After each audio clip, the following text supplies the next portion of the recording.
주 여러분들이 함께 배우실 말씀은 디모데후서 1장 13절 14절의 말씀을 중심해서 아름다운 것을 지키라. 여러분들이 이제 이런 용어들을 볼 때 이 개념 자체를 바꾸셔야 돼요. 아름다운 것 이런 거 하면은 무슨 생각이 나죠? 아름답다, 뭐 보기 좋다 이런 거 하면 무슨 생각이 퍼뜩 떠올라요? 응? 아, 네? 네. 아니 그러니까 이렇게 여러분들이 이런 지금 주제가 아름다운 것을 지키라 이랬잖아요. 그러니까 우리가 세상에서 살면서의 아름다운 것은 뭐죠? 외모, 보기에 좋은 거 이런 거잖아요.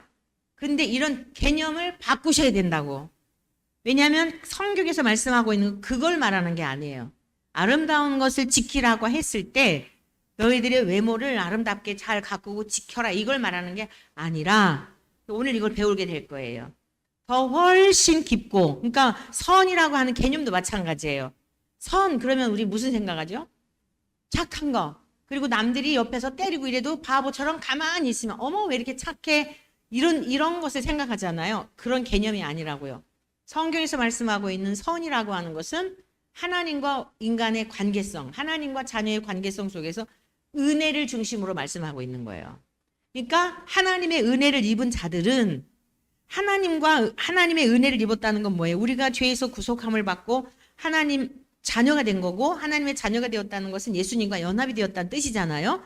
예수님과 연합이 되었기 때문에 그냥 저 나무 생각하시면 돼요. 나무. 저 이제 관상수지만 가지가 나무에 붙어 있으니까 저렇게 실한 잎새들을 띠고 있는 거예요. 포도나무에 포도가 맺히고 무화과 나무에 무화과 열매가 맺히고 그러니까 우리들의 개념 이런 것을 윤리적이고 도덕적인 설교로 계속 익숙해져 왔던 거예요. 사회봉사하는 거, 밥 퍼주는 거, 교회가 뭐 막 물 없는 데 가서 물 퍼주는 거, 또 막 구호품 갖다 주는 거, 그것은 자랑할 것도 아니고 그냥 당연한 거예요. 당연히 맺혀지는 거예요. 그러니까 여러분들이 내가 무엇을 이 윤리적이고 도덕적인 복음이 윤리적이고 도덕적인 것이 되었을 때에 어떤 현상이 있게 되냐면 구원이 나에게 있는 것으로 착각을 하게 돼요. 내가 착하게 살았기 때문에 내가 남들에게 봉사활동 많이 했기 때문에 복을 받은 것으로 모든 공로를 내게로 돌려요. 근데 이 선이라고 하는 것이나 아름다움이라고 하는 것이나 이러한 모든 개념들이 주님과 연관이 되어 있어서 이 개념을 이해하게 되면 내 것을 가지고 착한 일을 하는 게 아니고 주님의 것을 가지고 자연스럽게 주님의 열매를 맺게 되는 것이고 또 공로를 내게로 돌릴 게 없는 거예요. 내 것 갖고 한 게 아니니까. 그래서 따라해 보세요. 주님 것 갖고 생색냈습니다. 여러분 주님 것 갖고 생색내는 거예요. 몸도 내 게 아니에요. 하나님이 이 몸을 주셔서 살게 하시는 거예요. 내가 봉사하는 것도 봉사할 믿음을 주시고 마음을 주시고 형편을 주시고 환경을 주신 거지. 재물도 마찬가지예요. 내가 누구에게 식사 한 끼 대접을 하고 누구에게 뭐 선교를 하고 뭘 한 것도 나를 통해서 흘러가게 한 통로가 되는 거예요. 근데 지금까지 우리들에게는 어떤 게 있었냐면 이것이 내게서 나오는 것으로 내 것 가지고 하는 것으로 생각하니까 보상을 바래요. 내가 이만큼 너한테 했는데 너는 나한테 해주는 게 뭐가 있어? 교회에서의 봉사도 마찬가지예요. 그러니까 막 시끌시끌한 거예요. 교회가 성도들이 많으면 많을수록 시끄러운 거예요. 왜? 장로님들이 내가 이 성전을 지을 때 얼마를 헌금을 했는데 집을 팔아서 했는데 막 이래가지고 그냥 막 시끌시끌한 거예요. 그게 어디 천국이에요? 지옥이지. 아니에요. 잘못된 거예요. 그래서 이런 개념들을 잘 이해하시기를 바라고 자, 세상에서 함께 나누어 볼 말씀은 세상에서 꼭 지켜야 할 것은 무엇일까? 목숨을 다 걸고 지킬 만한 가장 가치 있는 것은 무엇일까? 여러분들이 먼저 정리가 되어야겠죠? 세상에서 꼭 지켜야 할 것은 뭘까요? 우리 김선아 집사님은 뭐라고 생각해요? 응? 믿음. 뭐라고 생각해요? 사님은 믿음이래. 영생. 영원한 생명. 그렇죠? 우리 김순인 권사님 뭐라고 생각해요? 세상에서 가장 내가 절대로 뺏기면 안 되는 거, 지켜야 할 거. 네. 믿음의 터 위에 믿음을 갖는 게 뭐 영생을 얻기 위한 거잖아요. 그러니까 우리가 천하를 얻고도 생명을 잃어버리면 아무 의미가 없는 거예요. 그래서 그 영생을 얻기 위한 필연적인 게 뭐죠? 믿음이에요. 근데 이 믿음이 쉽지가 않죠? 흔들거리죠? 목숨을 다 걸고 지킬 만한 가장 가치 있는 것은 무엇일까? 여러 가지 이렇게 자유롭게 나눠보시는 거예요. 다 뭐 정답이 있거나 뭐 그런 거는 아닌데 이 믿음의 분량에 따라서 이 내용들이 다를 수 있어요. 그러나 성경에서 말씀하고 있는 가장 중요한 게 뭔지 우리가 이제 배워가는 거예요. 말씀 읽기. 세상에는 여러 부류의 사람들이 존재하죠. 재물을 생명처럼 사랑하는 사람, 성공이나 권력이나 명예를 지키기 위해 자기의 전부를 다 거는 사람. 요즘 정치가들 보면 막 그냥 아주 막 목숨 내놓고 달려들잖아요. 네가 죽든지 내가 죽든지 이러고 달려들잖아요. 그래서 지금 국민들만 아주 피 터지게 아주 국민들이 이렇게 또 싸우는 거예요. 다시 정치가들 때문에 괜히 엄마 아버지 싸우면 자식들이 그러듯이 지금 우리가 그렇게 고통 가운데 있는 거예요. 그런데 이런 것들은 다 지나가는 거예요. 요한일서 2장 17절 다 같이 읽습니다. 이 세상도 그 정욕도 다 지나가되 오직 하나님의 뜻을 행하는 자는 영원히 거하느니라. 할렐루야. 다 지나가게 돼 있어요. 이런 것들을 생명 삼고 살면 안 된다 이런 뜻입니다. 내일 일을 너희가 알지 못하는도다. 너희 생명이 무엇이냐? 너희는 잠깐 보이다가 없어지는 안개니라. 우리들의 모든 모습도 마찬가지예요. 우리의 모든 소유도 마찬가지예요. 잠깐 지나가는 안개와 같은 거예요. 있었는데 어느 순간 보니까 없어지잖아요. 엊그제 보니까 허참 씨가 돌아가셨다더라고요. 허참 씨 아시죠?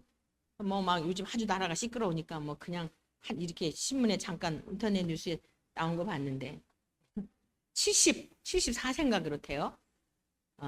많은 나이는 아닌데 간암이었대요.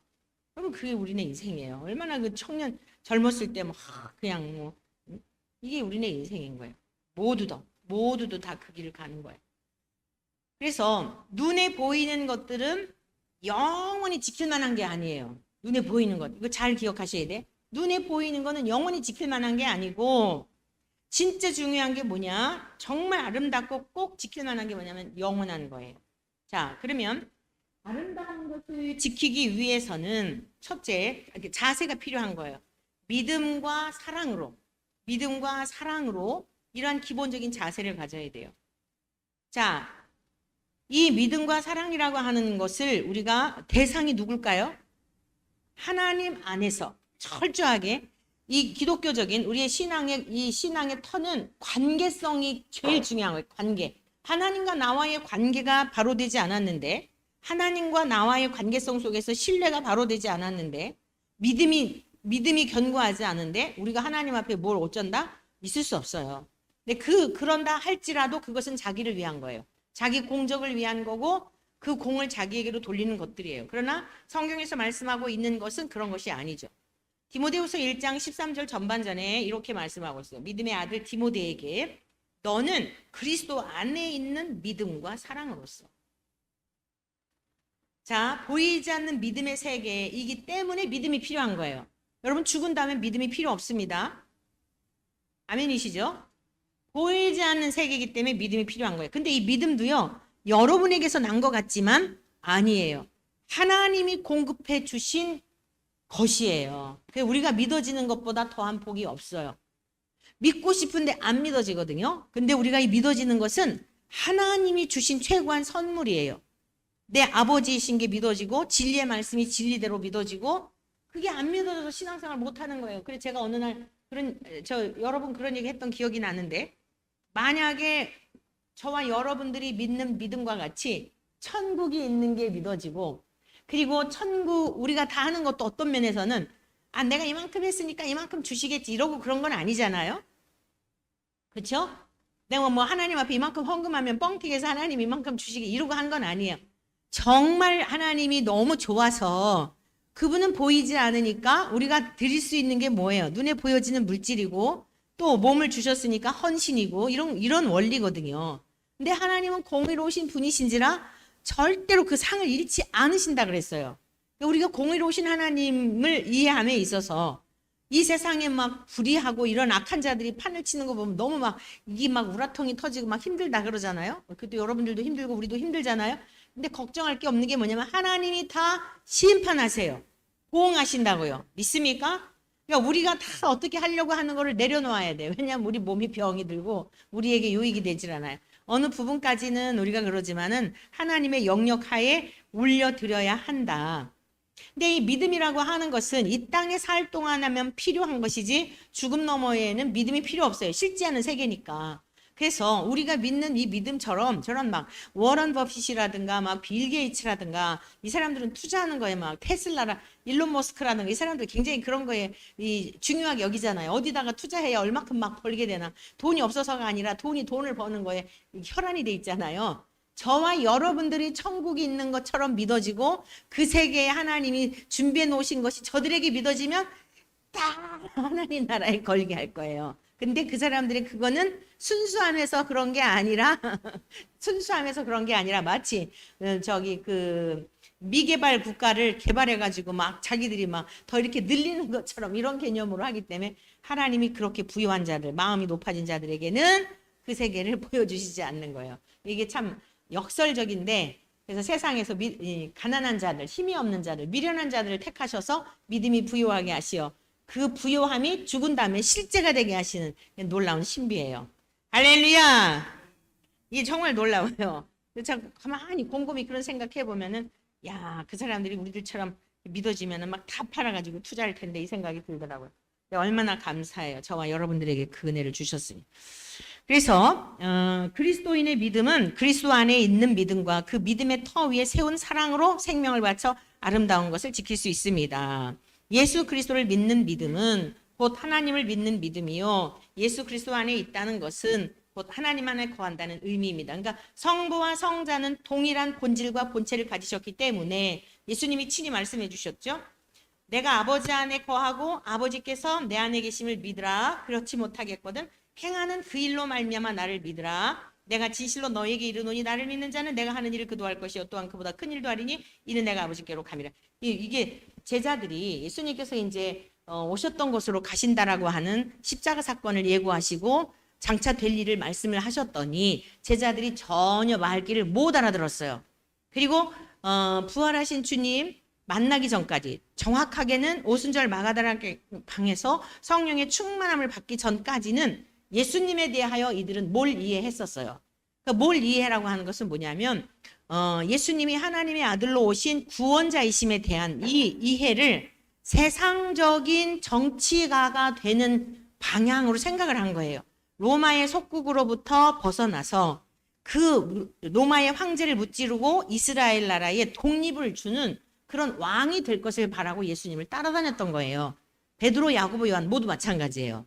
그러니까 우리들이 초기에 교회를 다닐 때에 부자가 되길 바라고 사업에 실패해서 나와서 뭐 여러 이유가 있잖아요. 그러니까 그렇게 초기에는 그렇게 나올 수 있지만 계속 믿음이 자라가야 돼요. 그 우리가 이 세상에서 잘 먹고 잘 살고 부귀영화를 누리게 하려고 신앙생활 하려는 게 아니라 그것은 우리가 구하지 않아도 필요하시면 보너스로 주시는 거예요. 근데 그렇게 함으로 인하여 우리가 믿음에서 멀어질 것 같으면 그냥 매일매일 근근히 살아가더라도 영원한 천국에까지 가는 게 복인 줄 믿습니다. 하나님 없이 잘 되는 건 절대 복이 아니에요.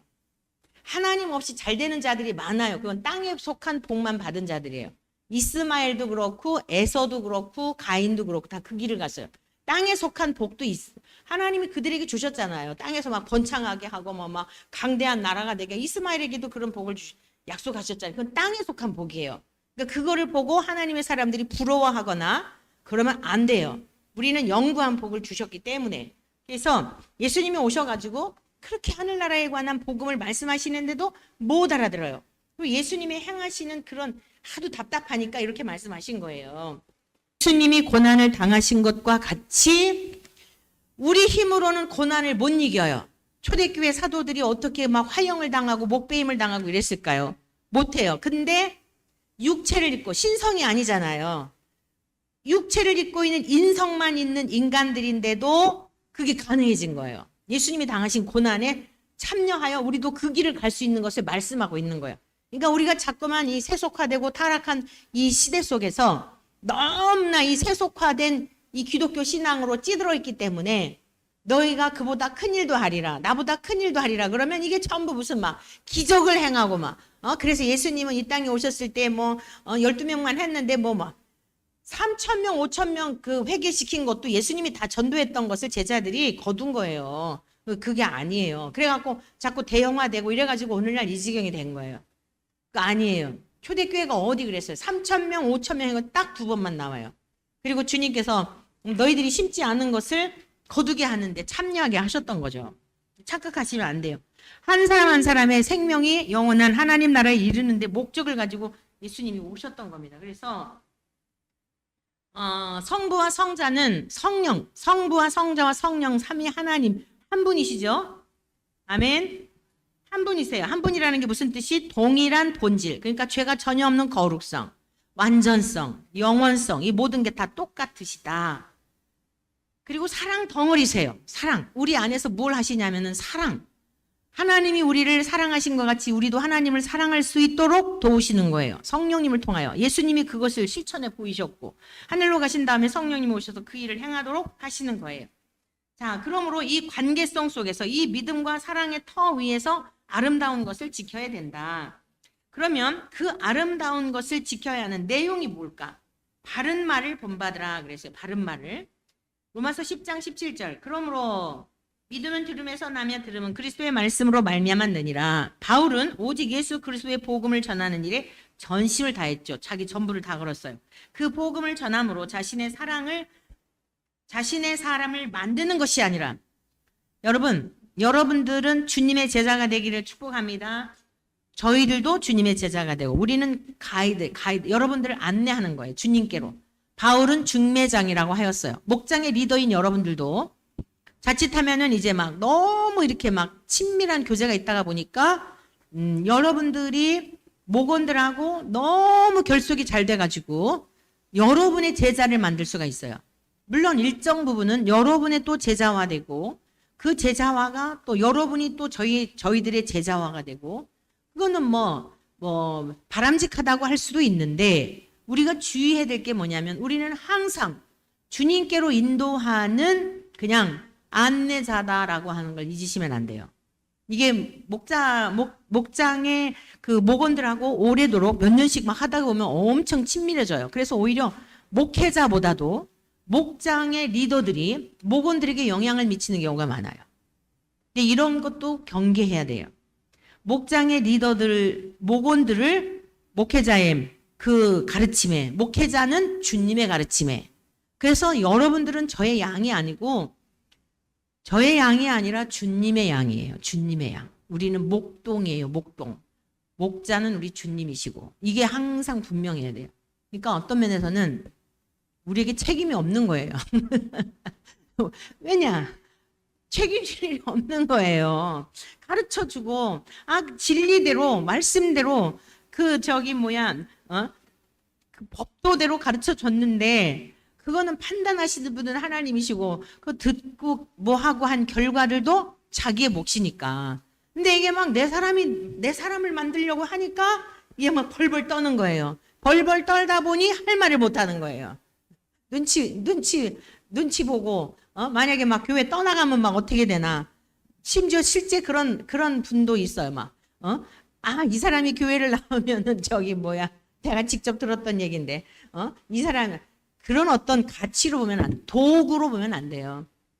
하나님의 말씀을 말씀대로 가르쳐주고 이걸 청결하고 깨끗한 양심으로 주의 종들, 목회자들도 그러하고 목장의 리더인 여러분들도 그래야 돼요. 주님께로 인도해서 구원의 문이 되시는 주님을 따라서 천국에 가야 되는 거예요. 할렐루야. 그래서 바른 말을 본받아야 된다. 바른 말이 뭘까요? 내게 들은 바 바른 말을 본받아 지키고 그랬어요. 이 바른이라고 하는 것은 무슨 뜻이냐면은 원어적으로요. 이 진실된 완전하다, 온전하다라는 뜻이에요. 우리는 이런 개념도 그렇죠. 쟤는 바른 말을 잘해 이런 얘기 하잖아요. 그 바른 말을 잘해라고 할 때도 무슨 생각이 들어요? 저 사람은 그냥 직설적으로 막 이런 쪽으로 생각을 하잖아요. 이것보다 훨씬 더 깊은 의미가 있는 거예요. 바른 말이라는 게 뭐냐? 진실된, 완전하다, 온전하다라고 하는 게 바른의 뜻이고 말이라고 하는 것은 로고스라는 그 헬라어인데 하나님의 현현, 하나님은 어떤 분인지를 나타내신 분이 그리스도잖아요. 말씀이 육신이 되신 예수 그리스도, 그리고 선포된 설교, 말씀, 교리 이러한 뜻을 갖고 있는 거예요. 지키다라고 하는 것은 뭐냐? 소유, 능력, 관계, 동반하다, 붙잡다라는 뜻인데 바울이 전한 말씀을 쉽게 말해서 바른 말을 지키고 이게 무슨 뜻이냐? 바울이 전한 건 자기 사상을 전한 게 아니에요. 자기 사람을 만든 게 아니에요. 자기가 부활하신 주님을 만나고 성경에 기록된 대로 구약의 말씀이죠. 오셨던 주님에 대한 것을 예언된 대로 오신 분이 예수님이시구나. 예수님이 말씀이 육신이 되셨구나. 사도 요한은 말씀이 육신이 되었다고 표현을 하고 있고요. 그 말씀도 로고스예요. 그러니까 그 예언된 말씀 그대로 오신 분이구나. 예수 그리스도를 말하고 있는 거예요. 그거를 내가 예수 그리스도의 그 십자가의 복음을 전하였는데 이거를 꼭 붙잡고 지키라는 거예요. 자, 말씀이 능력이고 말씀이 하나님과의 관계성 속에서 바르게 끝날까지 승리하는 가장 중요한 원천, 근원이 되는 줄로 믿습니다. 자, 그러면 이 말씀이 실제 우리 삶에서 능력이 되게 하는 그 근원은 뭘까? 원천은 뭘까? 내주하시는 성령의 능력입니다. 내주하시는 성령의 능력은 하나님은 우리의 연약함을 너무도 잘 아시죠? 그러니까 제가 이제 그런 비유를 드렸었는데 우리 아이들한테 지난번에 하나님의 형상 회복 학교를 가르치면서 이렇게 비유를 했었어요. 여러분 우리 인간은요 너무도 약한 존재예요. 말씀대로 살기를 원하죠. 교회를 다니면 기본적으로 말씀대로 살기를 원하고 하나님의 말씀대로 우리가 행함이 있는 삶을 살기를 원해요. 그런데 우리 힘으로 안 돼요. 마음은 원이로되 육신이 약하도다. 왜 그럴까요? 우리는 약해요. 근데 하나님은 우리를 만드신 분이기 때문에 체질을 너무도 잘 아세요. 그래서 이건 우리예요. 우리의 마음일 수도 있고 우리의 자아일 수도 있고 우리의 의지일 수도 있어요. 그래서 이건 지금 온전한 모습인데 무엇인가 나에게 훅 하고 들어와요. 이렇게 훅 하고 들어와요. 누군가 나에게 말을 던져요. 부부지간일 수도 있고 말을 딱 던져는 게 상처가 돼요. 근데 하나님의 말씀은 뭐죠? 내 이웃을 사랑해라. 너를 박해하는 자를 위해서 기도해라. 이게 말씀이잖아요. 안 되는 거예요. 말씀이 떠오르는 게 아니라 나에게 상처를 훅 하고 들은 그 말 한마디가 막 나에게 막 비수가 돼가지고 막 잠도 못 자고 막 약 오르고 막 힘든 거예요. 그래서 이런 연약함을 아시고 하늘로부터 우리 예수님을 보내주셨을 뿐만 아니라 성령님이 오셔서 성령님이 이렇게 딱 우리와 연합이 되어 있는 거예요. 그러니까 아무리 찔러도 이게 찢어질 수가 없는 거예요. 이게 연합의 관계예요. 그러니까 성령님이 내 안에 계셔서 그래서 우리가 이 말씀을 말씀이 이끄시는 교회라고 이제 우리가 이 표어를 정했는데 이 악한 세대를 이길 수 있는 능력은 말씀이 검이에요. 그러니까 말씀이 우리 안에서 이것이 우리의 이성, 우리의 지각, 우리의 사고 이게 완전히 체질화가 돼야 돼요. 그러니까 아이들을 볼 때 여러분이 되도록이면 만날 때 누구를 만날 때 자녀들에게 하나님의 말씀이 그게 근거가 되어서 교훈하고 가르치고 또 여러분이 누군가 훅 하고 나에게 마음을 힘들게 할 때 하나님의 말씀에 비추어서 그 환경에 그 상황에 사람의 말에 넘어가지 않기를 바랍니다. 우리 지킬 게 뭐냐? 마음의 평강을 지켜야 돼요. 천국이 평강이잖아요. 하나님의 나라가 평강한 삶이거든요. 이 마음을 무너뜨리려고 하는 것에 빠지면 안 되는 거예요. 그래서 우리 안에 거하시는 내주하시는 성령님은 우리 안에 내주하셔서 무너지지 않도록 우리를 지켜주세요. 우리 안에 거하시는 성령으로 말미암아 내게 부탁한 아름다운 것을 지키라 그랬어요. 여기서 아름다운이라고 하는 건 뭐냐? 좋은, 덕스러운, 정직한이라는 뜻이에요. 그러니까 이거는 주님의 성품이에요. 아름다운 것을 지키라 그랬는데 외모를 지켜라 어째라는 것이 아니라 이 아름다운 칼로스라고 하는 것은 주님의 성품입니다. 우리 힘으로 맺을 수 있는 게 아니에요. 주님과 연합이 된 우리들이 아름다운 것을 맺을 수 있는 거예요. 덕스러움을 드러낼 수가 있는 것이고 정직한 우리는 이 앞에서 다르고 뒤에서 다를 때가 많잖아요. 이러한 성품들을 드러낼 수가 있는 거예요. 나는 선한 목자라라고 했을 때 그 선하다라고 하는 게 칼로스예요. 예수님의 성품인 거죠. 우리는 착하고 선하고 이런 거 없어요. 태어날 때부터. 죄성이 있지만은 우리 주님께서는 이렇게 성품 자체가 선한 분이 이 땅에 오셔서 우리를 위해 죽으셨고 성령님을 통해 연합하고 있기 때문에 성령의 권능으로 우리가 주님의 성품의 열매를 맺을 수 있는 거예요. 할렐루야. 이해가 되셨죠? 아름다운 것을 지킨다는 게 뭐예요? 주님과 연합이 되어서 주님의 것을 우리가 드러내고 지킬 수가 있는데 우리 힘으로 안 되고 성령의 능력으로 행할 수 있도록 이렇게 도우신다, 이런 말씀입니다. 자, 말씀을 맺겠습니다. 우리가 예수 그리스도를 믿어 구원받았다는 것은 죄에 대하여 죽고 의에 대하여, 주님의 의에 대하여 산 자가 된 거예요. 예수님과 연합이 되었다는 뜻입니다. 아름다운 주님의 의가 우리에게 전가되어 나이는 들어가고 속사람, 겉사람은 후패하지만 속사람은 날로 새로워진다. 그것 또한 아름다운 것을 지키는 그런 모습들인 것이죠. 그래서 이 바울이 디모데에게 전했던 이 말씀은 오늘 우리들에게도 동일한 말씀이에요. 주님과 연합이 되어 주님의 열매를 맺는 것, 이게 아름다운 것을 지키는 것이다 라고 하는 것을 기억하셔서 올 한 해 동안에도 우리 모두, 또 목장의 목원 모두 주님이 우리에게 분부하시고 주님이 우리에게 주신 생명을 붙들고 날마다 승리의 삶을 살아내시기를 축복합니다. 네, 모든 일을 믿음과 사랑으로 행하도록 결단하시고 내주하시는 성령의 능력으로 부탁하신 복음을 힘써 지키도록 함께 결단하시고 기도하시길 바랍니다. 마치는 기도 드립니다. 하나님 아버지, 옛 자아를 십자가에 못 박기를 원합니다. 우리가 주님의 일을 행함에 있어 믿음과 사랑으로 행하게 하시고 나의 의의를 위한 것이 되지 않고 주님의 뜻을 이룸에 목적을 두게 하옵소서. 영원토록 변함없는 진리의 말씀을 붙들고 성령의 능력을 힘입어 행하게 하옵소서. 우리 주 예수 그리스도의 이름으로 기도합니다. 아멘.